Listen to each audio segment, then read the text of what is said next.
What's up, guys? It's your boy Mr.Rockoff Johnson here with another video. What's happening, Alex?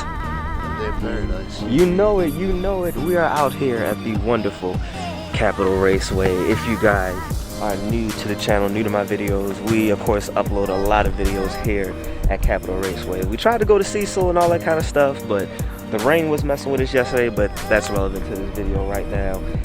So what this video is going to be about, I'm going to teach y'all how to make a proper pass at the track and how to actually drag race, because a lot of people come here and you don't actually know how to drag race, and that's not like, it's not as easy or as simple as you think, and there's a lot of things to get you to make faster passes that if you did it right, you wouldn't worry about spinning as much and stuff like that. So that's pretty much what this video is going to be. But yeah, so if you like the video, make sure you comment, you share the video, and you subscribe and everything. And if you hear the wind, it is a little bit of a windy day, but I got this little microphone thing on, so you shouldn't be hearing too much. But yeah, let's go ahead and get to it. All right, so starting off, of course, this is over there is like, you know, where you come in and everything like that, and here are the staging lanes. And pretty much when you come to a test and tune or an event, each lane is gonna be set for whatever is going on. Like, let's say lane 1 and 2 maybe test and tune, and 3 and 4 maybe grudge racing, and 7 and 8 might be for cash days. Like, that's basically where you would line up, and you would just ask the track officials as you're driving up. There's always people over here. Of course, we're really early so we can make this video, but there's always track officials here telling people where to go and everything like that. But that's pretty much what you do. And when it's your turn to go, you're gonna come up here, of course, to the actual track. But the first place you come to is the burnout box. Now here's the thing about the burnout box. If you have an all-wheel drive car like Alex here, he has the Evo MR. You avoid it. You avoid it. Yep, you avoid it like the plague or coronavirus or anything like that. So you would just drive around the burnout box, and because you don't want to get anything wet on your wheels, since you're not going to be doing the burnout. But what a lot of people don't realize is that when you do a burnout, whether you're front wheel drive, rear wheel drive, doesn't matter, but when you come through the burnout box, you don't do your burnout in the water. You drive past it. So if the burnout, let's say, I'll just use these lines here for an example. So let's say in this square here, this one right here, this is all water. You want to drive the car through the water and come here, whatever tires, like, you know, you're doing your burnout with and everything. Well, you know, basically your rear tires are gonna come out here past the water. Again, let's say the water is stopping right here. You want to bring the tires to here, and then you want to start your burnout. Reason being, if you start your burnout here in the water, it's an ambulance starting up over there. But if you start your burnout here in the water, it's gonna fling water up into your wheel wells, and then guess what's gonna happen? You're gonna spin, because that water is gonna stay in there and it's gonna drip down and everything onto your tires. So that's why you roll up this way, come right here, do your burnout, and, you know, drag it out for however long you need to. Which brings us to this top part of the track here. So you just got done doing your burnout, and now you're coming to make a pass. But if you remember correctly, there's usually always somebody, he's about to take a picture, I guess. I'll get out your shot. But there's usually always somebody here, and I'll be throwing up a video of what that looks like. There's always somebody here, usually lining somebody up. And basically the reason why they're doing that is because you want to get them the best possible groove possible. Because you see, street cars, when they come up here, that's what these grooves are. They'll start to take up the track because of the street tires, right? Because of the rubber, because of the prep, but they'll be taking it up. So you got that groove, right? So you would actually want to sit the person in that, where it's outside of the groove, a little outside of the groove, a little inside. Basically, you want to find a sweet spot there to make a better pass, because if you do it in the groove here, you're not going to have that much traction, because there's not going to be as much traction there, whether it be prep or rubber. Of course, we're talking about if you have drag radials or slicks or anything like that. And now this takes us to my favorite part of the track and the part that everyone likes to see, the tree. So when it comes to the tree, there's gonna be these things here, all right? You see that? That's how you stage.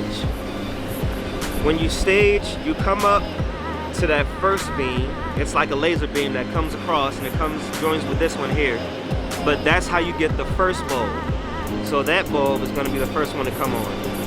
And then when you deep stage, you come up to your second one, that's gonna be that one there. And that's usually what makes the tree lights start to go down. And then of course from there, once the lights go down and once it hits green, you can take off. I'm not gonna give any pro tips on how to cut a good light in this video because you're just gonna have to find that out yourself, but just understand everything happens here and this is where a race could be over in the 60s. You understand what I'm saying? By the way, after you make your pass and you go all the way down there, every track has a shutdown and every shutdown has a turn off that's different, but here at Capitol, you basically would come down off to the left and you'd come down this way here to get your time slip from right here. And then you of course make your way back to either the pits here or to the staging lane. So now that you know how to actually make a pass and everything, some of the machines that they actually use to get the track sticky, you've got machines like this tractor here where it's pulling rubber, that's rubber there. It's pulling rubber to just drag it along the track, kind of like doing a burnout, except all the way, you know, down the track to make the track sticky. And then you've got this, what they put their prep in, that preps everything to make the track sticky as we're going down. What's happening with you, buddy? I'm doing good. They're gonna go ahead. They're gonna drop down the nozzles. Spreads it out. Now y'all about to see one of the most satisfying things you can see. Not only at the track, but period, man. There you go. Right there what he's laying down is prep. Prep can be a lot of things. Usually on the street, it's stuff like lane choice and skinnies and track bite, stuff like that. I don't know what they're using. That's, even if I did know, I wouldn't even say it because that's their track secret, but there you go.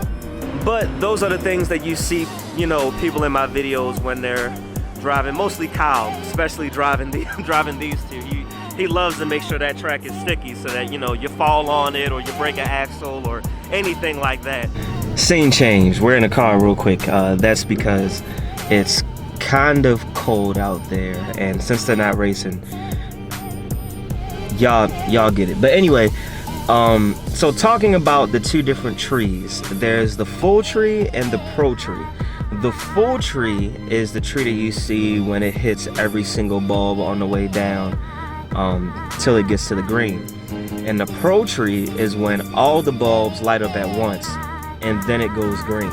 And it's way easier said than done, but the pro tree is way harder to leave on, and it's not as easy to react on that versus like a full tree. But me personally, I like the full tree better, but that's also because I don't have a car with, you know, two-step and a bump box. So yeah, I would have to deep stage on a pro tree if I wanted to actually like build up boost and make a good pass. But that's just me personally. But yeah, that's why most competitions you see, especially grudge racing, that's like the closest thing that you can have to like a flashlight. It's just a flash. Boom, boom. It's literally like ready, go. So yeah, and that's the difference between the trees. Now some other things that people do that deal with drag racing, kind of like when you walk past a car, like we saw this on the back of the track cash days. You walk past one of the cars and it had a cover over one of the tires. The main reason why they do that is because, let's say the sun is shining, right? We'll just use these guys' Mustangs as an example. Let's say the sun is shining, and the sun is shining on the left side of that Mustang after they already checked the tires and everything like that. Because the sun's shining on the left side of the car and not the right side, it could actually raise the tire pressure on that side of the car versus the other one. So to keep consistent tire pressure, you pretty much put up that sun blocker so that the heat, so that the air in the tire doesn't heat up, and then your pressure is off. So right now what they're doing is, of course, checking their tire pressure. And you want to check your tire pressure as close to you actually running as you possibly can to make sure that your pressure is what it says it is. Because had they checked the tire pressure when they first got here and just let it sit, it might be even colder or warmer than, you know, when they first got here. Of course, depending on the weather. In this case, it would probably be colder. The science version of it, when the air gets colder, it shrinks, it gets denser, and so when turbo comes on cold air, more comes in. As the air gets more, as it warms up, it gets hotter, so it expands. Yep. So that's why you'll come in the morning and winter, you're like, oh, my tires are you have Thailand on, and you see, oh, my tires are too low. No, it's just the cold air got smaller. Mm-hmm. Fine. As that air heats up, it expands. So that's why you want to check it as close as you can. All right, some time has passed, and now we're gonna go ahead and show you guys some examples today of what I was just talking about. They got the Hondas coming up. They just got done wetting the water box. So now you guys see what I'm talking about. You can see the water right there. So you would just come up a little bit past it, do your burnout, and yeah. So I'm here for it. So guys, it looks like this video is gonna get cut short because I don't know if you can see it's starting to snow. But we're gonna see if this Caprice does it right. Pretty sure he will.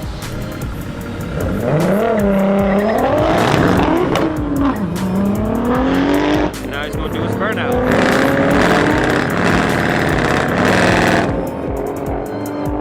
There you go.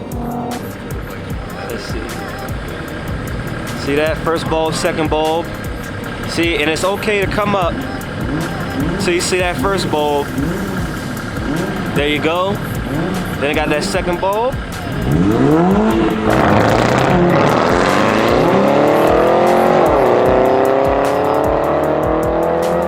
And there you go.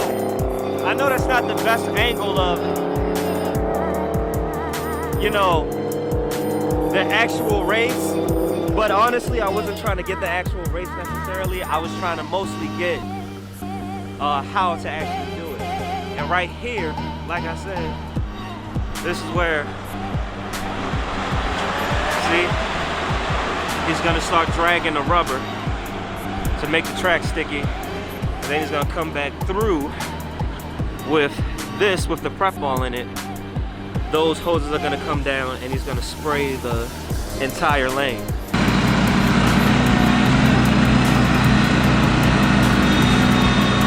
There you go.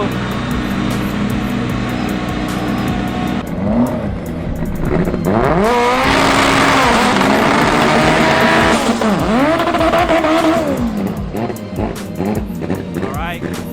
Now you're gonna see him line him up. He's tapping his foot, trying to find where that first beam is, making sure he's in a good spot. Other gentleman's gonna do the same thing.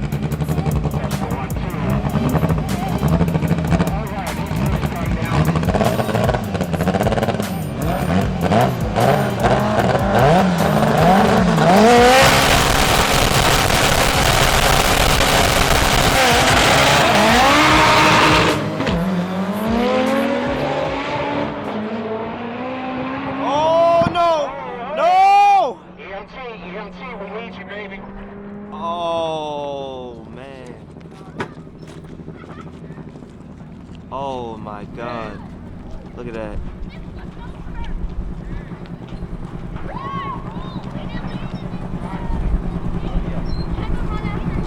Listen guys, listen. I'm gonna tell you this right now, okay? I do not, again, because it is obviously their family member, their friend, I do not blame them for running down to make sure that their friend is okay.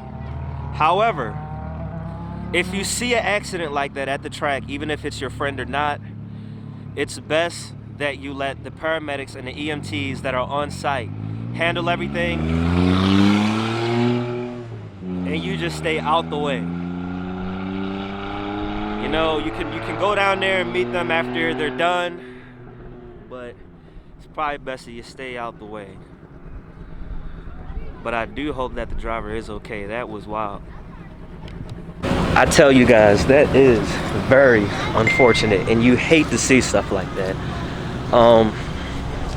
And I honestly hate to end this video on something like that, but it's just realistic, man. And it's cold. We really don't feel like, honestly, with the cars that's here, it's not too much really here right now. We really don't feel like, you know, staying or anything like that. So we're to clean up the oil. Right, to clean up everything. It's gonna be. Make sure he's okay. Yeah, I mean, well, the driver is okay. I did actually hear on the radio that the driver is okay. Of course, shaken up, but the driver is okay. That's good, and that's great. That's another reason why when you come to the track, you make sure you have all the proper safety equipment and everything. Because I mean, that car has a cage and all that kind of stuff. He's all harnessed up, so that's what really saved him. You know, he's wearing proper helmets and everything like that. Because that's matter of fact, we'll end on that. We'll end on the safety. Above all, before you go to the track, make sure you have great brakes. Make sure the oil is changed and everything like that. Make sure your catch can is emptied. Like, make sure you make a checklist and you really go through the checklist, because, you know, anything can happen at the track, as you can see. But yeah, guys, that's pretty much going to conclude it for this video. Let me know if you guys want any more videos about any information about, you know, how to drag race, or we're going to be doing the circuit racing events pretty soon, so I'll be making a video on that once we figure out that whole thing. But yeah, as always, guys, you stay classy, stay positive. Merch link down in the description below, and have a good day.